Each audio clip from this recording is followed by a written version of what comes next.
once again, Christian greetings to all our valued listeners and viewers throughout the whole world, more particularly to all Shepherd's Rod believers, and most especially to our beloved brothers and sisters in the United States of America. Special greetings to our brethren in Colorado, in Fiji Island, in Mexico, Spain, Africa, to the United Kingdom, and also to our brethren in Australia, and to the rest of the 144,000 living saints scattered abroad. Greetings, and may the good Lord bless you, brothers and sisters. This is our episode number 12 on the subject, the Day of Slaughter. Here I would like to begin our study reading Volume 6, page 19. The Lord God of heaven will not send upon the world his judgments for disobedience and transgression until he has sent his watchmen to give the warning. He will not close up the period of provision until the message shall be more distinctly proclaimed. Volume 6, page 19. Or, the Lord will do nothing except he revealeth his secret unto his servants, the prophets. Amos 3 verse 7. And it says here, in 2TG number 10, page 25, that God, in the time of the judgment, and in accordance with his uniform dealing with the human family, in warning them of coming events vitally affecting their destiny, Amos chapter 3, verse 6 and 7, sends forth a proclamation of the approach of the second advent of Christ, that this work is symbolized by the three angels of Revelation chapter 14, and that their threefold message brings to view a work of reform to prepare a people to meet him at his coming. 2TG number 10, page 25. Now, in track number 1, on page 29 and page 30, it says here, as the words which Ezekiel was to speak to his people were found in the book which he ate. The book can be none other than the Bible, from which comes the message culminating in joy, mourning, and woe. And blew a roll of a book was therein, and he spread it before me, and it was written within and without. And there was written therein lamentations and mourning and woe. Ezekiel 2 verse 9 and 10. Thy right in visaging the slaughter in Ezekiel 9, and the woes pronounced in the master's parables. The Lord of that servant shall come in a day when he looketh not for him, and in an hour that he is not aware of. He shall cut him asunder, and appoint him his portion with the hypocrites. There shall be weeping and gnashing of teeth. Then said the king to the servants, bind him hand and foot, and take him away, and cast him into outer darkness, and there shall be weeping and gnashing of teeth. Matthew 24, verse 50, verse 51. Matthew 22, verse 13. The Shepherd's Rod plainly telling us that this message is projecting the slaughter in Ezekiel 9. And the woe pronounced in the master's parables is to that servant, to that ministry by which they were in total ignorance and darkness concerning the slaughter in Ezekiel 9. The work of Elijah, antitypical Elijah, according to track number 8, page 61, saying, therefore, the work of Elijah particularly typifies the day of slaughter in the church. That is his work, particularly pointing to the day of slaughter. In General Conference Special, pages 7 and 8, it says, this will be the devil's deal while the day of God is approaching, and while Elijah is making the announcement of it as the scroll unrolls, and while the prophecies concerning the day of God are being unsealed. His work and his interpretation of the prophecies for the great day will identify him as the promised Elijah the prophet. General Conference Special, page 7. And here in White House Recruiter, page 29. In other parabolic terms, the great and dreadful day of the Lord is his casting out the bad fish and putting the good into vessels, Matthew 13, verse 47 and 48. So the voice of inspiration says that the great and dreadful day of the Lord is His casting out the bad fish and putting the good into vessels. White House Recruiter, page 29. Now, I would like to read track number 3 on page 53. It says, this startling revelation shows conclusively that the cleansing according to Daniel 8 verse 14 is first of the sanctuary in heaven and second of the sanctuary on earth. Track number 3, page 53. The statement is very plain that the cleansing first the sanctuary in heaven. Then after the cleansing of the sanctuary in heaven is finished, then second of the sanctuary on earth.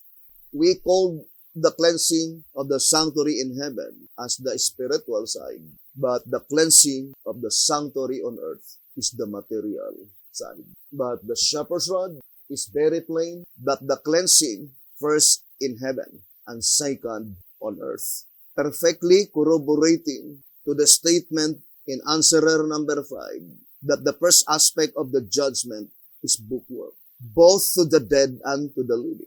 As read answerer number 5, page 30. It says, this is the first aspect of the judgment, and being only a bookwork, Daniel 7 verse 10, a work that does not disturb either the dead in the graves or the living in the church. It takes place in heaven.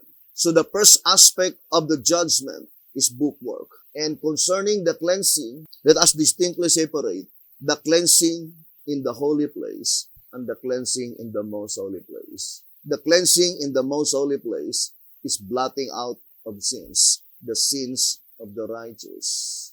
Whereas the cleansing in the holy place is blotting out of names, the names of the wicked. So the statement in track number 5, 110 and 111, saying, but why leave out the court? Why not measure it also? For since it is a part of the building, it too must be symbolical of saints. Obviously, because it represents the great multitude which no man could number, measure, of all nations and kindreds and peoples and tongues. Revelation 7 verse 9. The last who come from among the Gentiles. The court, in other words, is symbolical of the immeasurable, innumerable harvest of second fruits, brought in after the measurable, numerable harvest of first fruits, the 144,000.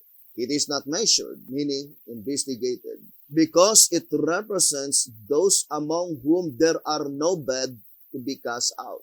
For they are gathered in after the cleansing of the heavenly temple, after the judgment of the dead, after the separation of the bad from among the good in the church, as illustrated by the parable of the net. Matthew 13, verse 47 and 48. They are those who by name, my people, Revelation 18, verse 4, are called to come out of Babylon, and who, with no unclean among them, Isaiah 52, verse 1, come into the already purified and living church of God. Track number 5, 110, 111. First of all, the statement is very plain that at the time when the message is proclaimed to the constituent of the great multitude, at that time, the church is already purified. And most important of all, it is in the time by which the cleansing of the heavenly temple is completely finished. The shepherd's rod made it so plain that the great multitude will be converted to the message after the cleansing of the heavenly temple. And that cleansing cannot be in the most holy place, because at that time when the message was proclaimed to the great multitude, that is the time that the judgment of the dead is finished. It says after the judgment of the dead, not after the judgment of the living. So it is in absolute importance to have a clear conception, the cleansing in the holy place and the cleansing in the most holy place. The cleansing in the most holy place is blotting out of sins, whereas the cleansing in the holy place is blotting out of names. And the term cleansing and purification is pointing to the same event. Now let us focus to the term purification. In 1 TG, number 11 on page 10, it says, "Thus the Lord charged his messengers to cry yet, to proclaim again, to continue preaching the additional light, the judgment for the dead, the cleansing of the sanctuary," Daniel 8 verse 14, "the purification of it by blotting out from the books the names of those who are found not eligible to come up in the first resurrection, the resurrection of the holy ones." But that is not the only resurrection. There are three different resurrections. Revelation 20 verse 5 and 6, Ezekiel 37, Daniel chapter 12. Here we can clearly discern that the proceedings in the heavenly sanctuary is clustered by God by resurrection. And such proceedings in the heavenly sanctuary is attached by the shepherd's rod to the parable in Matthew 20, according to 2SR 222, as well as 225 and 226, by which we can easily discern that in Matthew 20, there are 5 distinct calls. There must be 5 proceedings in the heavenly sanctuary. There are 5 proceedings. And I would like to enumerate one by one, focusing first in the holy place. For the shepherd's rod plainly told us in tract number 3, page 18, saying, "Hence, his mediatorial work began first in the holy, then in the most holy." Tract number 3, page 18. Christ's mediatorial work must begin first in the holy, then in the most holy. Brothers and sisters, it cannot be construed that only those who died under the first 5 seals, represented by the temple, will undergo the proceedings in the holy place. For the shepherd's rod made it so plain in tract number 5 on page 109 and 110, it says, "And as the measuring is figurative of the same work that is found, we know, in Revelation 11. Revelation chapter 11 verse 1, and saying, "And there was given me a reed like unto a rod, and the angel stood saying, Rise and measure the temple of God, and the altar, and them that worship therein." Now here the shepherd's rod plainly told us that the measuring is figurative of the same work. What work? The work of the judgment. Then it leads to the conclusion that the temple, the altar, and them that worship therein must figuratively represent the 3 classes to be judged. To be judged where? In the holy place. For if the judgment mentioned here is the most holy place, why is it that the great multitude will not be investigated? Remember, brethren, that according to the Great Controversy 485, it says, "The work of the investigative judgment and the blotting out of sins is to be accomplished before the second advent of the Lord." Since the dead are to be judged out of the things written in the books, but in reality, not only the dead, but as well as the living, it says, it is impossible that the sins of men should be blotted out until after the judgment at which their cases are to be investigated. Let us distinctly separate the investigation in the most holy place and the investigation in the holy place. Because the shepherd's rod declared clearly that the great multitude will no longer be investigated. If that investigation is in the most holy place, then how could their sins be blotted out? It is impossible. And it is illegal. God is a God of justice. So the investigation in the most holy place, the great multitude will pass the investigation in the most holy place. But the investigation in the holy place, they will no longer to pass or to be investigated. Why? The answer is found in tract number 5, page 110. It says, "Because it is not measured, meaning investigated." Why? Because it represents those among whom there are no bad to be cast out, plainly indicating that this investigation is in the holy place, by which such investigation to blot out the names of the wicked. But since the great multitude, there will be no more bad to be cast out, there will be no more investigation. For what for? Such investigation. if there is no more names of the wicked to be inscribed into the Lamb's Book of Life. Separation is in two phases or two sections. The first section of the separation, it is the wicked that had been taken out from among the righteous. It is called the first section of separation. In tract number 3, page 68, note that in the first section of the separation, the one in the church, the wicked are taken away from among the just. So that is the first section of the separation. The wicked are taken out from among the righteous or from among the just. Whereas in the second, the one in Babylon, the just are called from among the wicked. Let us study closely, brethren, carefully, this very important subject. There are two sections of separation. The first section, it is the wicked that had been taken out. The second section, it is the righteous that had been separated from among the wicked. Separation, cleansing, and purification is pointing to the same event. The shepherd's rod plainly declared that the cleansing takes place first in heaven, then second on earth. That is very plain in our reading in tract number 3, page 53. This startling revelation shows conclusively that the cleansing, according to Daniel 8:14, is first of the sanctuary in heaven and second of the sanctuary on earth. Very plain.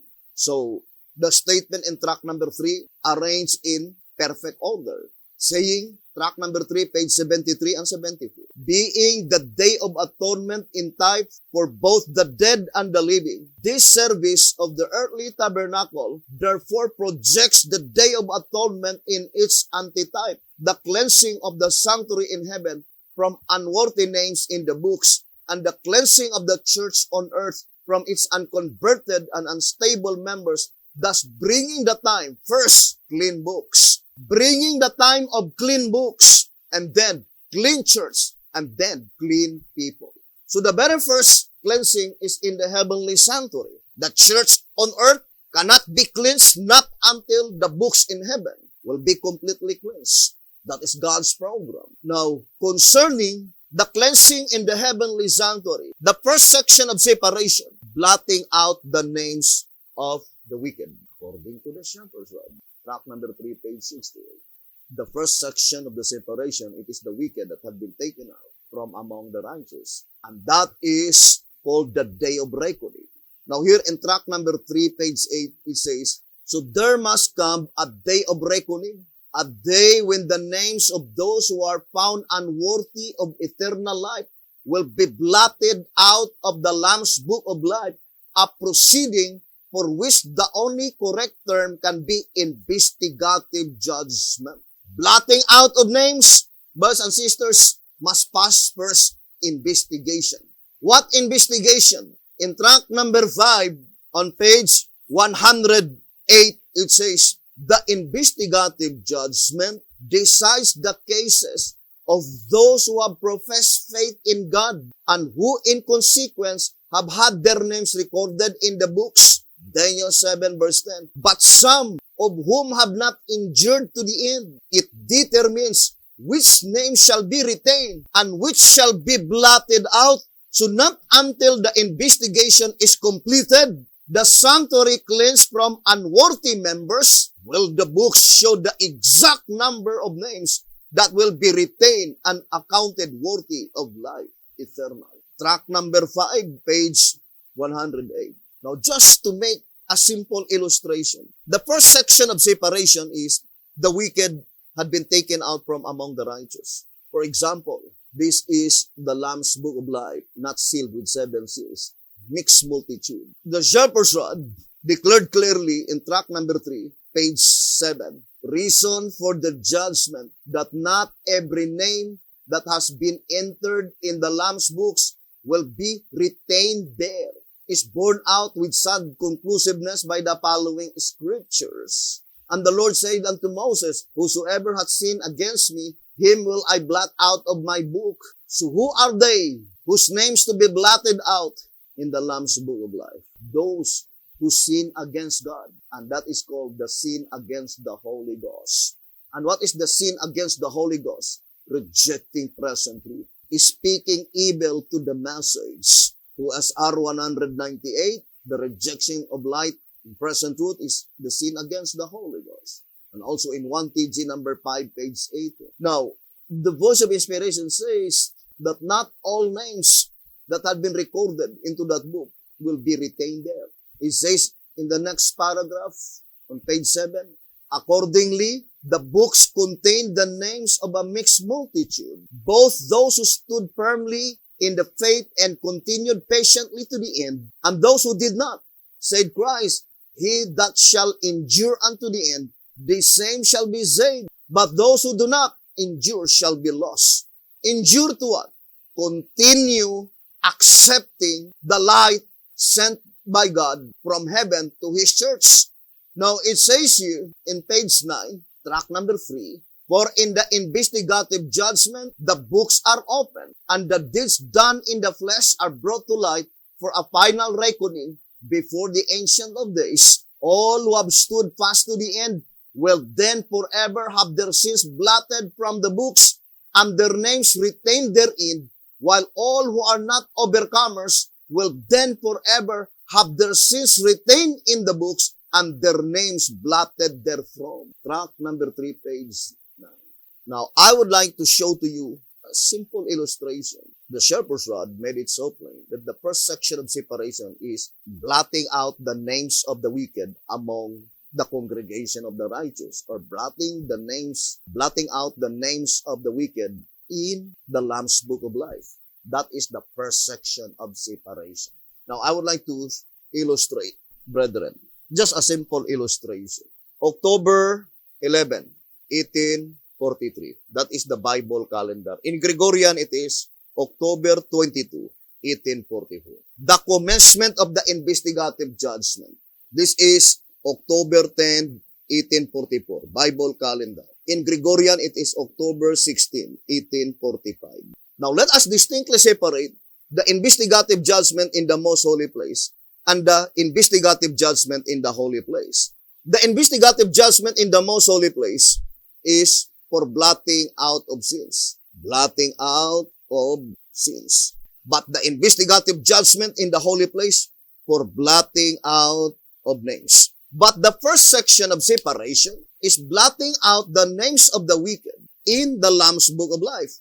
Now, it is very simple. It is the Lamb's Book of Life, not sealed with 7 seals. So on the Day of Atonement, of course, the first section of separation must take place. All the names of the wicked that had been entered, of course, that is under the first seal. All the names of the wicked that had been entered into the Lamb's Book of Life will be blotted out. And the second section of separation, the righteous had been taken out from among the congregation of the wicked. But in this instance, in the heavenly sanctuary, the second section of separation is that the righteous, the names of the righteous are brought into the most holy place, but the wicked, their names are still in the book, or it was recorded in the book of death. So the illustration, the second section of separation is that the righteous are brought into the most holy place. That is the second section. But the first section, the names of the wicked are blotted out in the Lamb's Book of Life. And that proceeding continually in progress since 1844. And we will show to you without any doubts, brethren, that we are now in the judgment for the living. Now, I would like to read 1 SR 177. It says, that is, after the separation, purification, those who are left, the 144,000, being the remnant. Now, let us read again the statement in 1 SR 177. That is, after the separation, purification. Now, we already read in 1TG, number 11, page 10. It says, thus the Lord charged His messengers to cry yet, to proclaim again, to continue preaching the additional light, the judgment for the dead, the cleansing of the sanctuary, Daniel 8:14, the purification of it by blotting out from the books the names of those who are found not eligible to come up in the first resurrection, the resurrection of the holy ones. But we already explained that that is not the only resurrection. So the parable in Matthew 20 answers completely the proceedings in the most holy place and the proceedings in the holy place. Now let us focus first, the proceedings in the holy place. Holy place. First, those who will be resurrected in Revelation 20 verse 5 and 6. Who are they? Those who died under the first seal, second, fourth, and fifth. Second, those who will be resurrected in Ezekiel 37. Who are they? Those who died under the third seal. Third, those who died under Isaiah 57:1. Brothers and sisters, that is from 1844 up to the commencement of the Great Tribulation. Fourth, Revelation 14:13. Who are they? Revelation 14:13, they are those who will die after the sealing of the 144,000. That is during the Great Tribulation. And last, the worshippers. Who are they? The 144,000. And according to the parable, the last will be the first one to be granted immortality. And the next to be granted immortality is Revelation 14:13. And then Isaiah 57:1. And then Ezekiel 37. And then Revelation 20 verse 5 and 6. The first became the last, and the last became the first. Although we will discuss it more clearly in the subject, the daily and the sanctuary. But notice, the great multitude is not included because the proceedings in the holy place is blotting out of names. And the shepherd's rod made it so plain. The great multitude is no longer to be measured, meaning investigated, where? In the holy place. Because there are no more bad to be cast out. At the time when the message goes to the great multitude, that is after the cleansing of the heavenly temple. Track number 5, 110. But more specifically, the cleansing in the holy place. Because at that time, when the message goes to the great multitude, the cleansing in the most holy place is not yet finished. What is the cleansing in the most holy place? Blotting out of sins. And logically, the sins of the great multitude are not yet blotted out in that period of time. So that investigation is investigation in the holy place. That is very plain, brothers and sisters. The investigation in the holy place. They will no longer to pass. And the last one to pass the investigation in the holy place, they are the worshippers. The 144,000 living saints. Brothers and sisters. Now let us go back to our reading in 1 SR 177. That is after the separation, and it says purification. So separation and purification is pointing to the same event, brothers and sisters. When does the 144,000 are sealed? Or when does the sealing of the 144,000 takes place? Is it before the purification? Is it after the purification? Or is it during the purification? Now let us read track number 1 on page 20. It says, since the purification or the sealing came at the commencement of the loud cry, 1 SR page 20. Brethren, let us distinctly separate the loud cry during the sealing of the 144,000, the loud cry during the Great Tribulation, the loud cry during the little time of trouble, and the loud cry during the great time of trouble. Our reading is very plain. Can we project that 4 classes of loud cry in our dialogue? That the sealing of the 144,000 came at the commencement of the loud cry. That is very plain. In track number 1, page 20. You see, this is the 4 sections of the loud cry. First, during the sealing of the 144,000. Second, during the Great Tribulation, by which the one that will be converted during this time are all Sabbath keepers, not under the banner of the third angel's message. And then during the little time of trouble, by which the loud cry is proclaimed within the two-horned beast domain, United States of America, to all Sunday-keeping Christians. And then the loud cry during the great time of trouble, it is to all humanity throughout the whole world. Now let us focus first to the very first loud cry proclamation, brothers and sisters. The very first loud cry proclamation. That is during the sealing of the 144,000. Track number 1, page 20. Now let me read to you first. White House Recruiter, page 39. It says, but in what way is it to give absolute power and force to them? But in what way is it to give absolute power and force to them? First, by bringing to light the heretofore unrevealed aspects of the judgment. That is very plain. The third angel's message will never swell into a loud cry, not until all the aspects that pertains to the judgment will be completely revealed. Now, the very first aspect of the judgment is the bookwork. Answerer number 5, page 30. Because the very first to be cleansed is the sanctuary in heaven. Track number 3, page 53. Of course, revelation cometh only from God.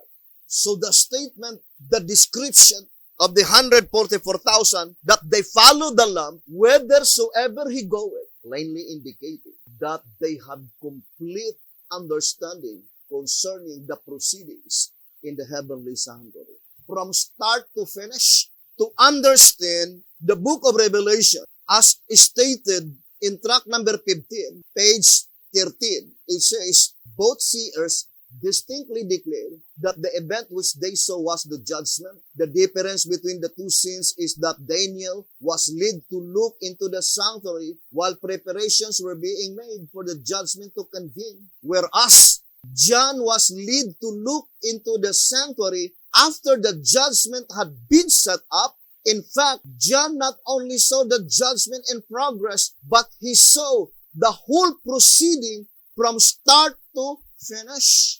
But according to the Shepherd's Rod, in 2TG number 12, on page 29, it says, the only difference you see is that Daniel was shown the judgment being set up, whereas John saw it in full session. The revelation, moreover, in the following verses again and again endeavors to make us see that the event there portrayed is the judgment in session. Fear God and give glory to Him, for the hour of His judgment is come. And I saw thrones, John declares, and judgment was given unto them.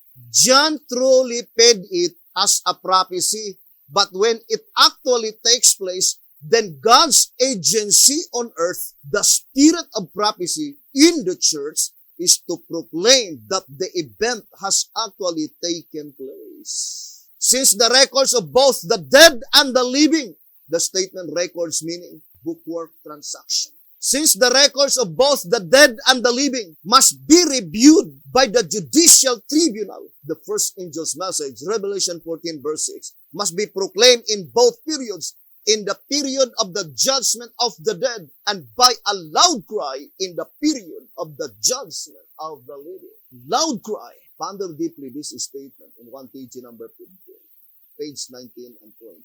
1TG number 15, pages 19 and 20. It says, this message, that is the message that makes the loud cry, seemed to be an addition to the third message, joining it as the midnight cry joined the second angel's message in 1844. Writings page 277.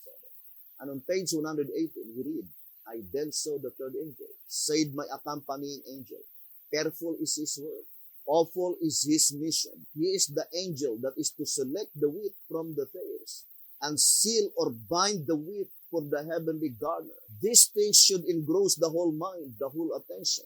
The author of these statements makes clear that the loud cry is not made by a lot of noise. No, it is not made by a lot of noise, but by an additional message.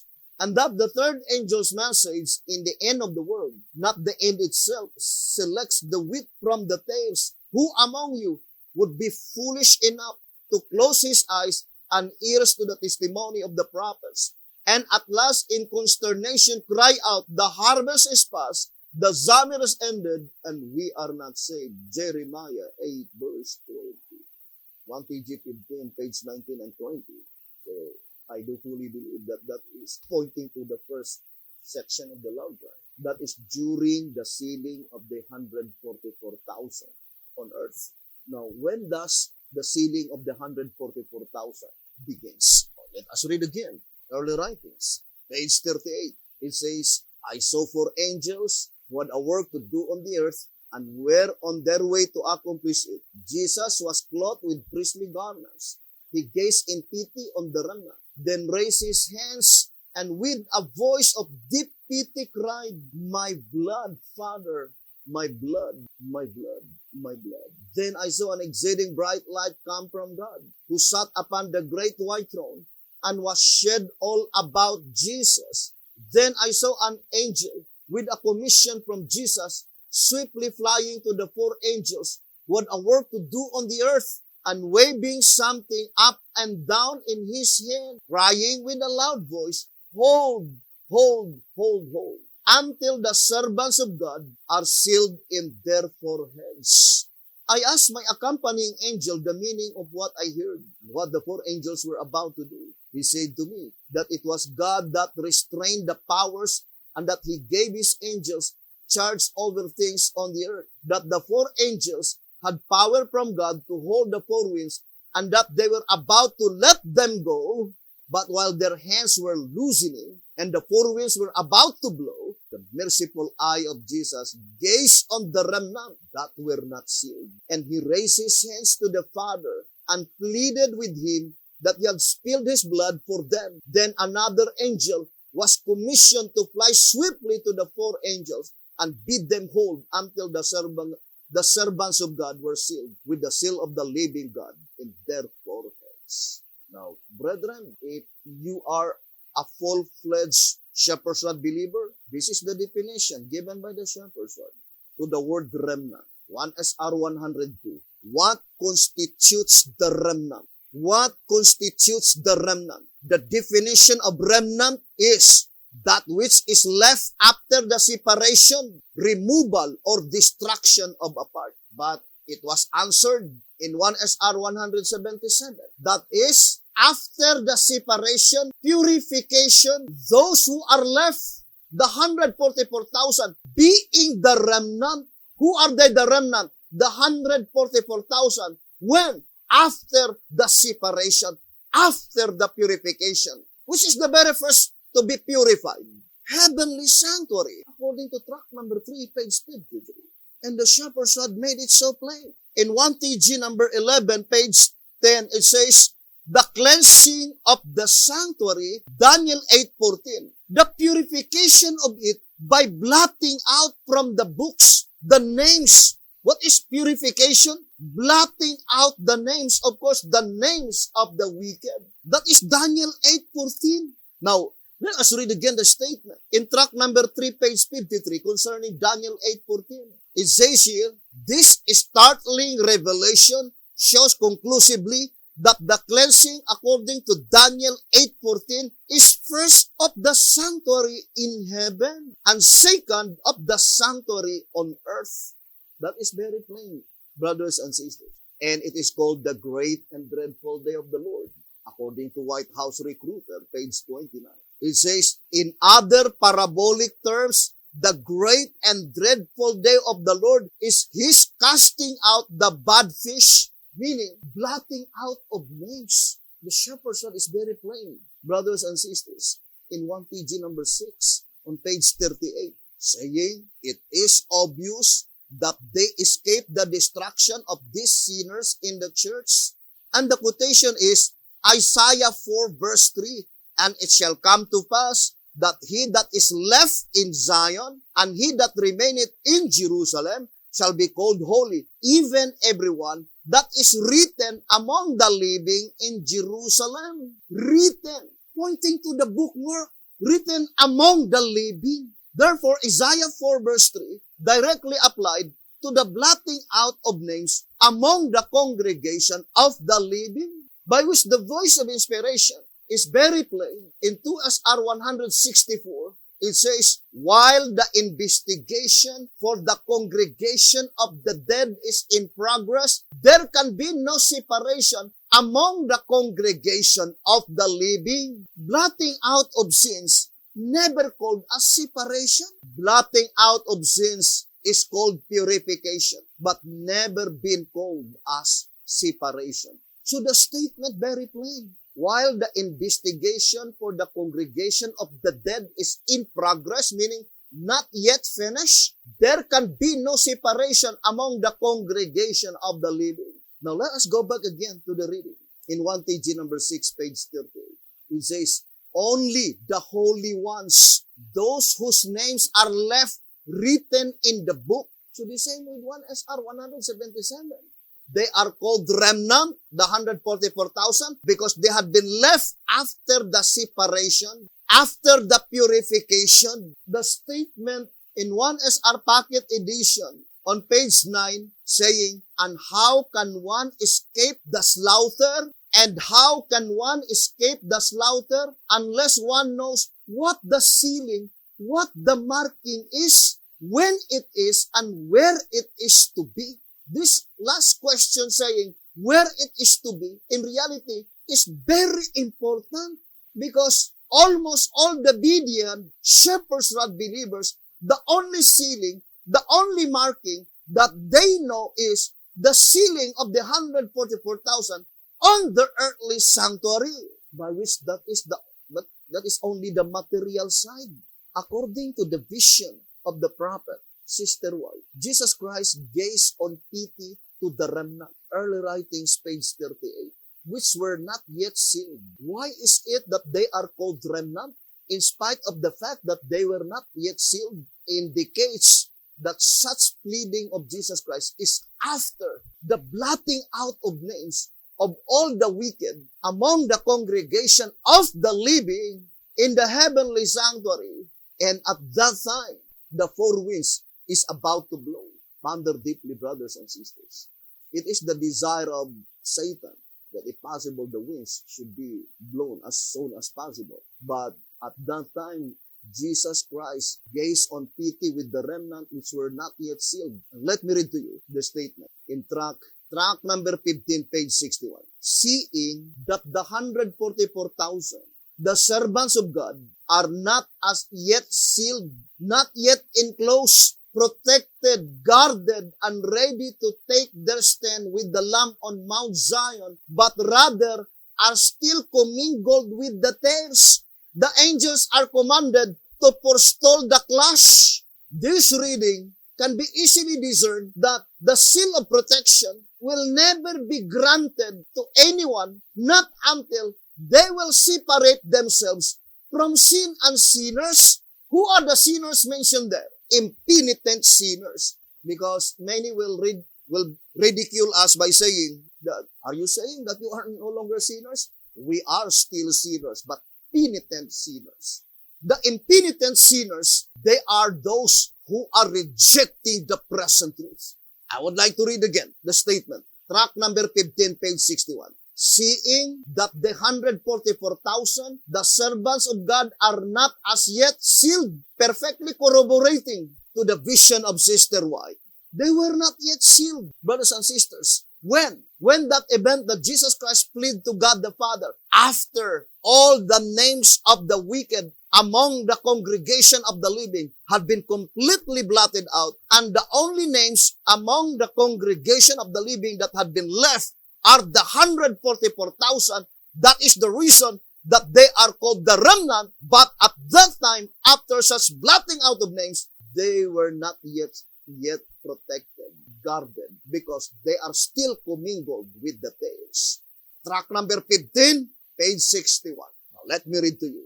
Answerer, number 2, page 47. Flood and tares are figurative equivalents. Very plain. Answerer number 2, page 47. Flood and tares are figurative equivalents. And who are they, the flood? The dragon's flood. 2TG 24, page 24. It says, finally, what could be the dragon's flood that proceeds out of his mouth, if not dragon prompted interpreters of the scriptures, through whom he expects to cause the church to be carried away? Truly, the self-appointed prophets in Israel of today are more in number than were the prophets in Elijah's day. Here is a fact which only deep and blind persons would try to deny. No, I am not taking pleasure in unveiling this truth. I do it only because I must. God wants His people to have the truth, and so I have no alternative but to tell it. Who are the dragon's blood? The prophets of Baal, the priests of Baal, who lead God's people into the greatest fallacy and folly of the day. But the priests and prophets of Baal in our days are more in number than in the days of ancient Elijah. So they must be more than 800, more than 850. Therefore, it cannot be applied to a movement by which they claim inspiration. Brothers and sisters, look at the statement in the Old Symbolic Code. Let us read. To Symbolic Code number 1, page 6. To Symbolic Code number 1, page 6. The above quotation needs no interpretation, as does early writings, page 71. It is definite, meaning very clear. It is definite that before God's people receive the seal, they must separate themselves from sin and sinners. They must separate themselves. And the shepherds were very plain. In 2 TG 43, page 11 and 12, let me read to you. Moreover, since the announcement of the separation of the saints from the sinners, so it is the second section of separation, because it is the saints that had been taken out from among the sinners. Whose sinners? Represented by the tails. Who are they, the tails? The dragon's blood. Who are they, the dragon's blood? The prophets and priests of Baal, by which they were so proud to tell to the people that they were not inspired, according to 2 TG 41, page 7. Our subject is the day of slaughter. If you still remember, the slaughtering is divided into two divisions. The slaughtering before the close of provision and the slaughtering after the close of provision. That close of provision cannot be the close of provision in the spiritual Israel, brothers and sisters, because the close of provision in the spiritual Israel, that is after the 144,000, are completely sealed. It says here in 2 SR 165, when this number is sealed, probation will close for the church, and the judgment for those who are in the world will commence. And this is what confused many the Bereans, because they were placing the judgment for the living, by which the sign of that event is the earthquake, which is the slaughtering. They were saying that that judgment for the living is in the church. Shows great blindness, because that judgment for the living is no longer in the church, that is in the world. To the second piece, the sign of the event is the slaughtering. That before God will send His people to the world, He will cleanse first completely His church, as is stated in Isaiah 66, verse 16. Brothers and sisters, now, I would like to read again 2 TG 43:11.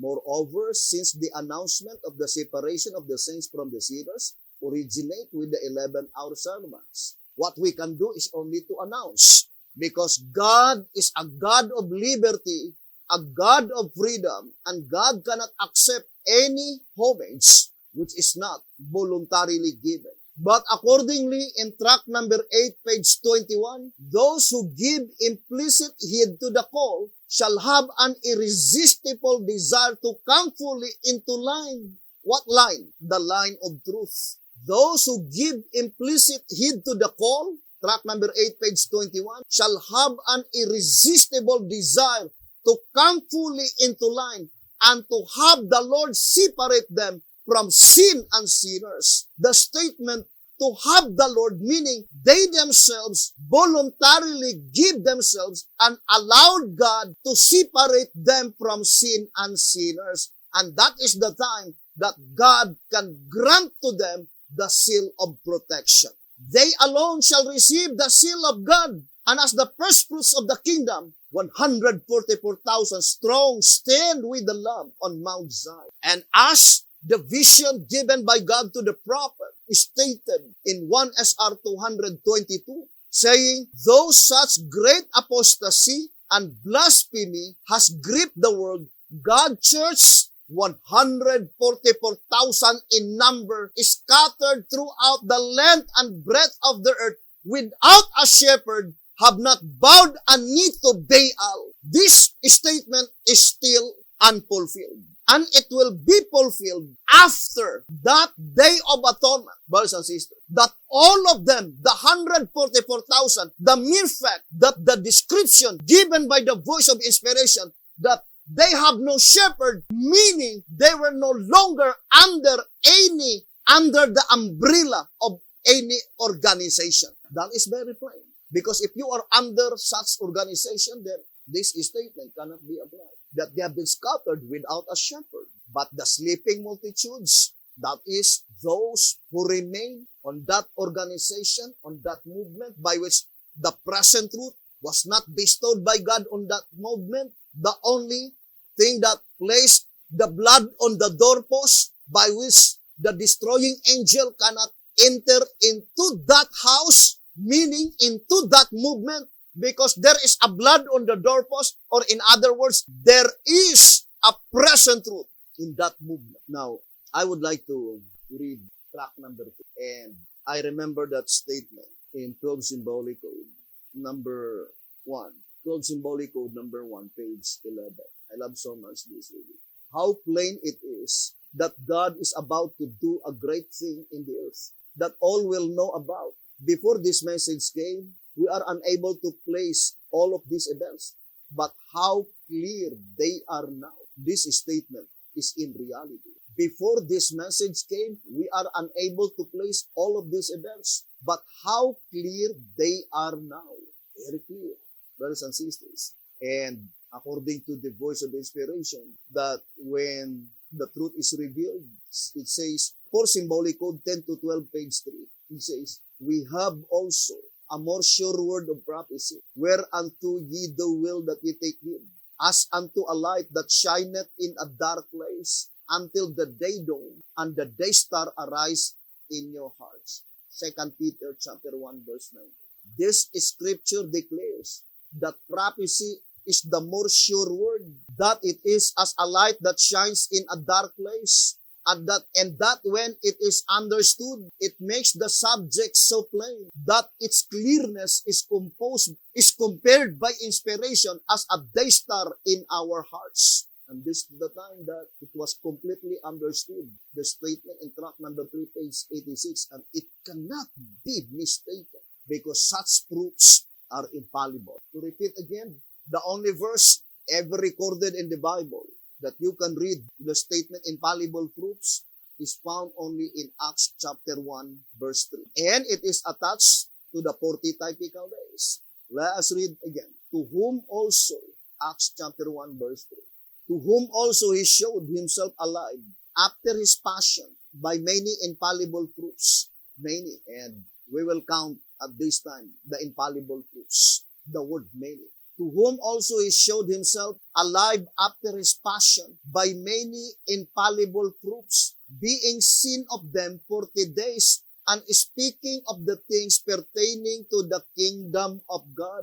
Now let us read track number 3, page 86. It says here, the 40 days, Acts chapter 1, verse 3 and 9.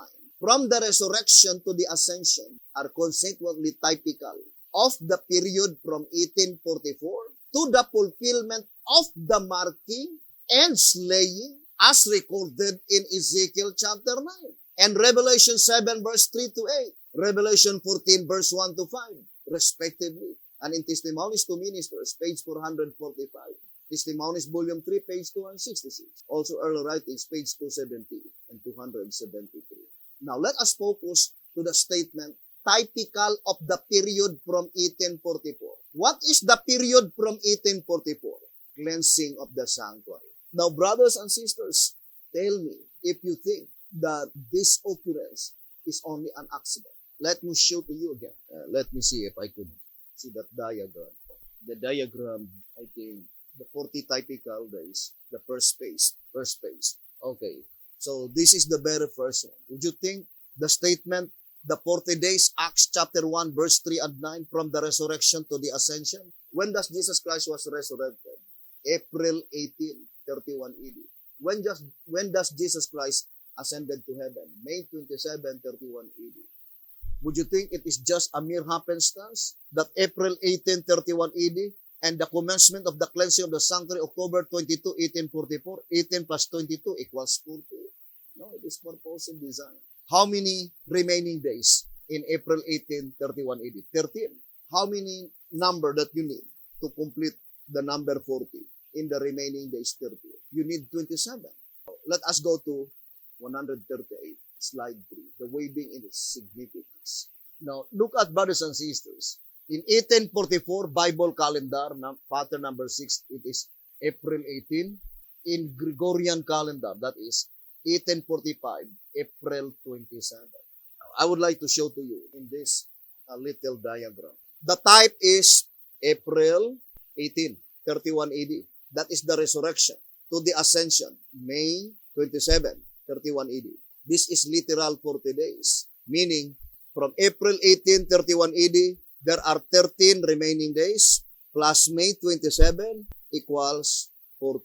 This is the type. Now look at brothers and sisters, that the statement in tract number 3, page 86, the 40 days from Christ's resurrection to his ascensions are typical, consequently typical of the period from 1844. Now, the period from 1844 is October 22, the commencement of the cleansing of the sanctuary. In Bible calendar, this is October 11, 1843. Now, would you think April 18 plus October 22 equals 40 is an accident? How about the statement in the old symbolic code, the diagram? In 3 symbolic code number 5 and 6, page 13. That 1844 there, that is Bible calendar. The same pattern in April 18, 31 AD. By which in Gregorian calendar, that waving is April 27, 1845. But in Bible calendar, it is April 18, 1844. The same date to the resurrection of Jesus Christ. The waving that took place in the most holy place. The first waving. And do you think that is mere happenstance? 13 plus 27 equals 40? How about the last day of atonement? We call it last day of atonement because it will never happen again. It will take thousands of years. The same with this occurrence. Seldom happen. As a matter of fact, never been happen. October 22, 1844, which is in Bible calendar October 11, never been happen again, except only in 1844. Now, we already proclaimed that this coming March 27, 2021, in Bible calendar, this is October 10, 2022. 27. This is the type, May 27. So, God revealed to us the cleansing of the sanctuary. The commencement took place in 22. That is 18 plus 22. But the end part, because the end part of the 40 days is 27, therefore the end part is also 27. Then 13 plus 27 equals 40. But that is pointing first to the type, the period from 1844. But how about the marking and slaying? It is still revealed by 40 days. Brethren, the only thing that you could do is whether to accept, reject this message, but you cannot withhold the fulfillment of the event. 100% I guarantee to you, the prophecy will be fulfilled. The prophecy must be fulfilled. I would like to make a summarization of our subject, the day of slaughter. Tomorrow, we'll be studying the 12 figurative days. 3 symbolic code number 1, page 8. Therefore, as there are 2 separations, there is a double fulfillment of Ezekiel's slaughter. One in the church before the close of provision, and the other in the worldly churches after the close of provision. We will focus only the slaughtering in Ezekiel 9, because there are many slaying. For example, Revelation 7, that is not Ezekiel 9. Revelation 9:18, that is not Ezekiel 9. But concerning the slaughtering in Ezekiel chapter 9, there is a double application. The first slaughtering is before the close of provision, and the second slaughtering is after the close of provision. But how God revealed? By 40 days. Let us read again the statement. Tract number 3, page 86. You see? The 40 days, Acts chapter 1, verse 3 and 9, from the resurrection to the ascension are consequently typical of the period from 1844. There are 3 incidents that reveals the 40 days. The mystical number 40. First, the commencement of the cleansing of the sanctuary, October 22. The resurrection of Jesus Christ, April 18. 18 plus 22 equals 40. Second, the waving of the ship as recorded in 3 symbolic code number 1. April 18, 1844 in Bible calendar, but in Gregorian, that is April 27, which exactly fits to the end part of the 40 days of each type, May 27, then 13 plus 27 equals 40. And we will show to you that it also reveals the 30 typical days. Now let me read to you 2SR 255 and 256. It says, the Passover lamb being separated from the flock on the 10th day coincides with the separation of the righteous from the wicked in the antediluvian world. The day of Christ's burial coincides with the day of commencement of the flood, also with the commencement of the plagues, and his ascension with the day after the rain ceased, also with the end of the world and the translation of the saints. These coincidences are perfect with the day of the week and of the month, but the one is a month earlier in the season than the other. The Passover being in the first month and the flood in the second. It has been explained that the Passover is a type of the close of provision for the church. When would be the close of provision for the church? Passover. Now, the statement in 2SR 165 saying, when this number is sealed, probation will close for the church. 2SR 165. Therefore, we can easily understand that the 144,000 will be completely sealed on that antitypical Passover. And it is stated in 2SR 256, it says, the rain falls in the first month, that is the month by which the closing work for the church is represented, the sealing time of the 144,000. So one truth dovetailing another. Brothers and sisters, the sealing of the 144,000 will take place only 1 year. Not only the sealing, but as well as the deliverance. Let us read track number 5 on page 88. It says, and finally, the only revelation pertaining to and coming at a year and preparing the 4 angels for to slay the third part of men, it says the Lord, the year of my redeemed. Isaiah 63 verse 4. And this year at which his people are redeemed is, of course, the time of the sealing and of the deliverance of the 144,000. So the sealing of the 144,000 is that predicted event. It is called the acceptable year of the Lord. It is still a long study, brethren. But let us focus to the subject, the day of slaughter. Then it says in 2SR 256, therefore, there are 30 typical days between one close of provision and the other. 30 typical days. If we were given light on how to decipher these typical 30 days, it seems it would reveal the exact number of years from the fulfillment of Ezekiel 9 Passover to the final close of provision. 2SR 256. Now let me show to you, brethren, this little illustration. And page 163, the diagram 163. We call it the slaying. And try to look at to our diagram. This is the type, as stated in track number 3, page 86. Christ's resurrection to his ascension. That is 40 days. April 18, May 27. Now ponder deeply, brothers and sisters. In Gregorian, this September 27, 2021, that is the Passover.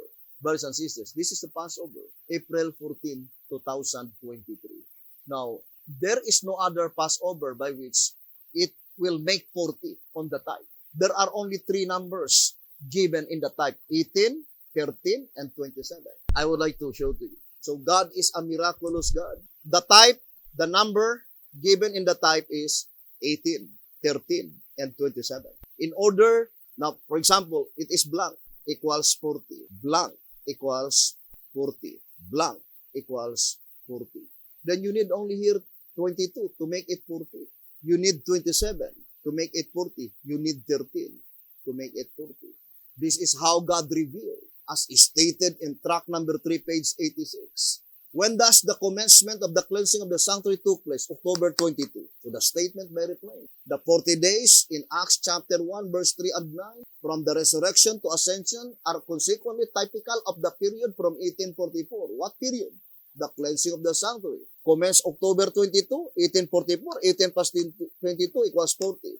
The last day of atonement, March 27, 2021. 13 plus 27 equals 40. Now, how about the Passover meal? Brothers and sisters, when the 144,000 will be completely sealed, it must be typical 40 as well, because that is the statement in track number 3, page 86. Now, let me show to you from 2000, this is 2021. April 14, 2023. In Gregorian calendar, that would be on September 27, 2021. And in April 14, 2024, in Gregorian calendar, that is September 22, 2022. Now, in 2025, in Gregorian, that is September 17. What number you need to make 1740, brothers and sisters? You need 23, but there is no given number 23 in the type. Only 18, 13, and 27. Now, in 2026, 11, you need 29. In 2027, in Gregorian, September 6. On 2026, September 1. On 2027, August 27. April 14, 2029, Bible calendar. On April 14, 2030, that is August 21. Then April 14, 2031, that is August 16. Now, brothers and sisters, well, this one, it seems the same with September 27, 2021. But the sealing of the 144,000, which is the acceptable year of the Lord, the year of my redeem, will immediately be followed by the day of vengeance. By such day of vengeance must also be 40 typical days. If this is the time by which the 144,000 will be completely sealed, then how about the next year? No longer exactly fits to the day of vengeance.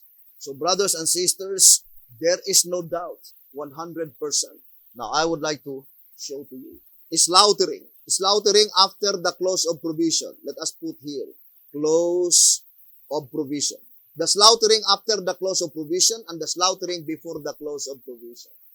Without any doubts, the slaughtering after the close of provision must be on September 22, 2022. By which in Bible calendar, that is April 14, 2024. That is 40 typical days. April 18 plus 22 equals 40. This is September 22, which is exactly fits 30 typical days.